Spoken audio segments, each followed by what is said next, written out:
Olá, oitavo ano, espero que esteja tudo certinho com vocês. Hoje nós vamos finalizar o nosso capítulo 3, falando sobre a pele humana. Então, existe uma confusão, né? Muitos acham que a pele é um tecido, e na verdade a pele é um órgão.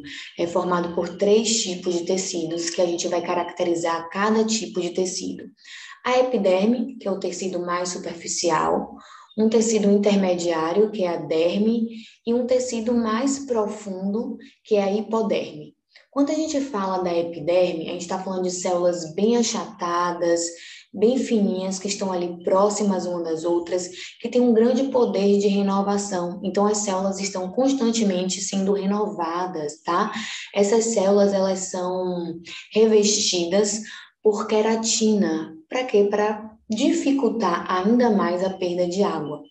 Quando a gente fala da derme, a gente está falando de um tecido vascularizado, um tecido onde a gente encontra as glândulas, tanto glândulas sebáceas, que produzem sebo, quanto as glândulas sudoríparas, que produzem o suor.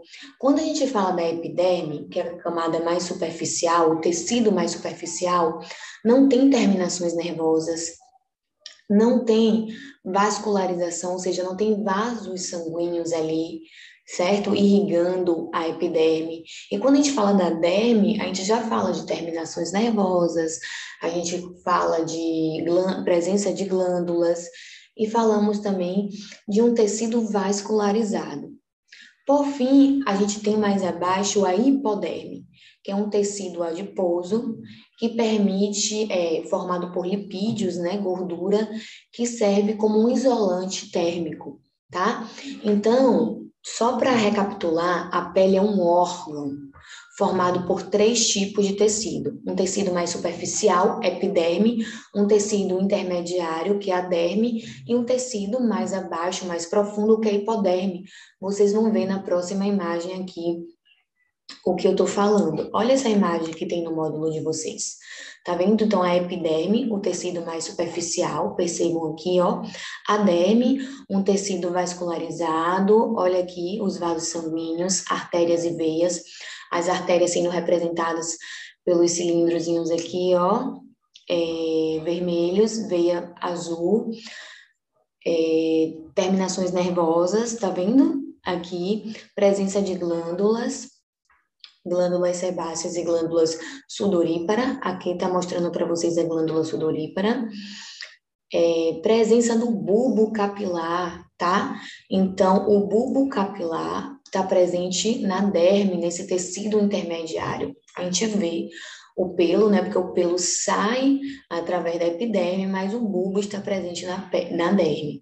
E aqui a camada mais profunda que eu falei, que é a hipoderme, ó, essa camada de gordura aqui, ó, formada por tecidos, é um tecido adiposo, tá bom? Por várias moléculas de lipídios. Meu povo, olha essa questãozinha que tem aqui na página 318. Vamos fazer rapidinho. Vocês deveriam analisar, devem, né, analisar a imagem de um corte de pele humana e identificar as estruturas indicadas aqui pelas setas. Então, eu já deixei aqui a resposta que a gente possa fazer juntos, tá?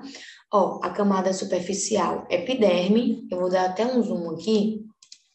Pronto, camada superficial, epiderme, a camada intermediária, derme. Percebam que a camada mais espessa, tá vendo, ó? E a camada mais profunda é a hipoderme. Olha aqui o bulbo piloso, é onde nasce o pelo, que está presente na derme, tá bom? E ó, a glândula sudorípara, que vai ser aquela glândula que vai produzir o suor e que a gente vai ver que vai ser responsável também pela manutenção do equilíbrio térmico, né? Auxiliar, na verdade, a manutenção do equilíbrio térmico, ou seja, a manutenção da temperatura dentro do nosso corpo.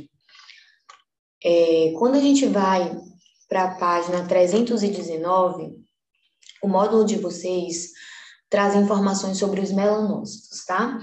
Melanócitos são células presentes na epiderme, ou seja, naquela camada mais superficial da pele, elas são especializadas na produção da melanina. Com certeza vocês já ouviram falar na melanina, porque é um pigmento que dá cor à pele. Então, quanto mais escura é a pele, é porque tem uma maior quantidade de melanina nos melanócitos da epiderme.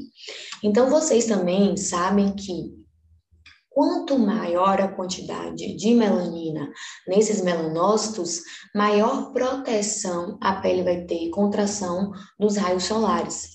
Não é à toa que quando a pessoa é muito branquinha, ela, né, tem muito mais dificuldade de ficar exposta ao sol, se sente muito mais desconfortável, justamente porque a sua pele ali na epiderme, esses melanócitos têm uma pouca quantidade de melanina, então a sua pele não está protegida, vamos dizer assim, em relação aos raios solares, tá bom?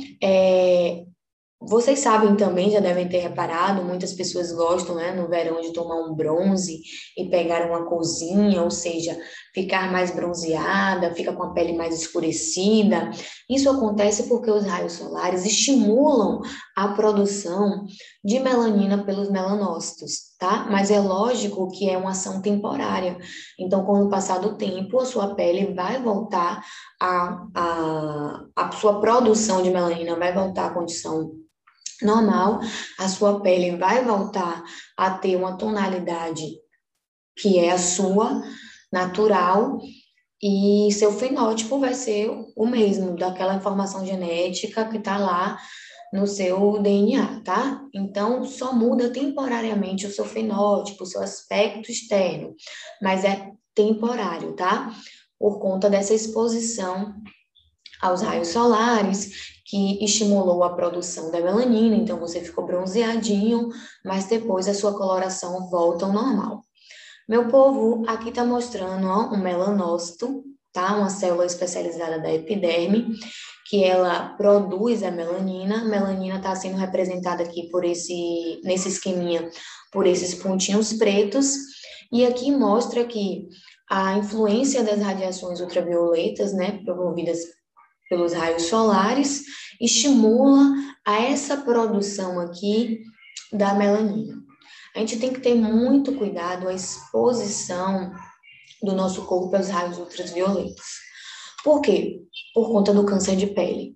Então, câncer de pele qualquer pessoa pode ter. Você vai ter uma alteração aleatória, uma mutação no seu material genético, que pode promover um crescimento desordenado das células da epiderme, né? Pode promover um tumor e gerar um câncer de pele. Porém, fatores externos, como a exposição intensa, acentuada às radiações ultravioletas, aumenta a probabilidade, né, de erros genéticos, de mutações, e pode promover um câncer de pele. Então, é lógico que uma exposição, né, há muito tempo e frequente aos raios ultravioletas aumentam essa probabilidade de ocorrência de câncer de pele. Eu vou mostrar para vocês aqui nessa imagem da página 320. Olha bem, aqui é um melanoma, tá? Então, você teve um crescimento desordenado das células aqui da epiderme, dos melanócitos, tá? Esse melanoma, ele pode alcançar a derme, perceba, ele estava só na camada superficial, nesse tecido superficial da epiderme, alcançou a derme, a camada, esse tecido intermediário na derme, já é uma camada vascularizada, então já tem contato com os vasos sanguíneos. Esse melanoma em crescimento pode chegar a atingir os vasos sanguíneos. O que é que os vasos sanguíneos vão fazer? Vão levar essas células que estão com crescimento desordenado para outros órgãos, consequentemente para outros tecidos, e pode promover o quê? O que a gente chama de metástase, certo? Fazer com que outros órgãos tenham também seu crescimento celular de maneira desordenada e descontrolada. Então, isso é muito perigoso. Qualquer manchinha que a gente possa observar na pele, a gente tem que procurar um médico para saber o que é aquilo que está acontecendo no nosso corpo, tá bom? Então, sempre tem uma orientação médica. Meu povo, essa imagem mostra para vocês a penetração, a capacidade de penetração dos tipos de raios ultravioletas. Porque os raios ultravioletas podem ser de três tipos, tá? UVA, ou seja, raios ultravioletas A, ultravioleta B e ultravioleta C.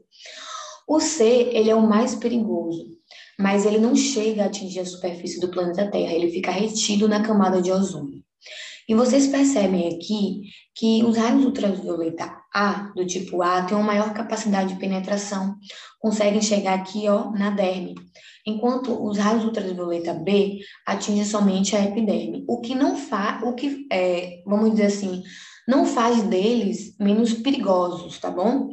Mas, assim, os raios ultravioleta é aquele raio que consegue atingir a derme, é aquele raio é, que está associado ao envelhecimento precoce da pele, à morte celular, a câncer de pele, tá bom, gente? Então, a gente tem que ter muito cuidado com a exposição aos raios ultravioletas, até porque a gente mora em um país que a gente tem incidência muito frequente desses raios. Então, o tempo todo a gente está em contato, né, com os raios ultravioletas. Então, mesmo que a gente não esteja na praia, se a gente está, né, vai para trabalhar, então faz um percurso que a gente está ali recebendo esses raios, protetor solar sempre, tá bom? Não custa. E aqui na página 200, deixa eu ver aqui, página 321, eu só quero mostrar para vocês como a pele atua na capacidade de regulação da temperatura corpórea, tá? Ou seja, de manter um equilíbrio na temperatura dentro do nosso corpo. Então, percebam aqui que quando a gente está fazendo muita atividade física, né? Que a atividade metabólica da gente ela é acelerada, a temperatura corporal ela tende a aumentar. Ou então, quando a gente está exposta ao sol por muito tempo, então a temperatura corporal ela tende a aumentar. Só que todas as reações nossas metabólicas, elas acontecem em temperatura ótima. Então, aumentar demais a temperatura ou diminuir demais a temperatura dentro do nosso corpo não é legal. Se a gente tem um aumento excessivo de temperatura dentro do nosso corpo, a gente tem um mecanismo de defesa, de adaptação do nosso corpo para que a gente possa perder calor, tá? Esse mecanismo de defesa é o seguinte: os nossos vasos que estão lá na derme, eles dilatam, eles aumentam de espessura. Então, a gente tem um fluxo de sangue muito maior. Isso estimula quando as glândulas sudoríparas liberam, né, produzem o suor, água, sais minerais que saem do nosso corpo, junto com esse suor vai sair também calor. Para quê? Para que a nossa temperatura corporal permaneça em equilíbrio, para que a temperatura não aumente muito e traga consequências muito drásticas para o nosso corpo, né? Então, junto com o suor, água, sais minerais, vai ter essa transferência de calor também, de dentro do nosso corpo para fora do nosso corpo, na tentativa de manter a temperatura interna, a nossa temperatura corpórea constante, tá? Ao contrário, acontece quando a gente está num ambiente muito frio. Então, para evitar essa perda de calor, ocorre uma vasoconstricção. O que é isso? Os nossos vasos sanguíneos diminuem de diâmetro na tentativa de ter um menor fluxo sanguíneo para perder menos calor, ou seja, para que mantenha aquele calor dentro do nosso corpo, para que a gente possa manter a nossa temperatura corpórea em equilíbrio, tá bom? Que é ali entre 36, 36,5, que é o ideal. Meu povo, eu espero que vocês tenham entendido. Qualquer coisa vocês falam comigo na nossa aula online, tá bom? E ó, um beijo e até a nossa próxima aula. Tchauzinho para vocês.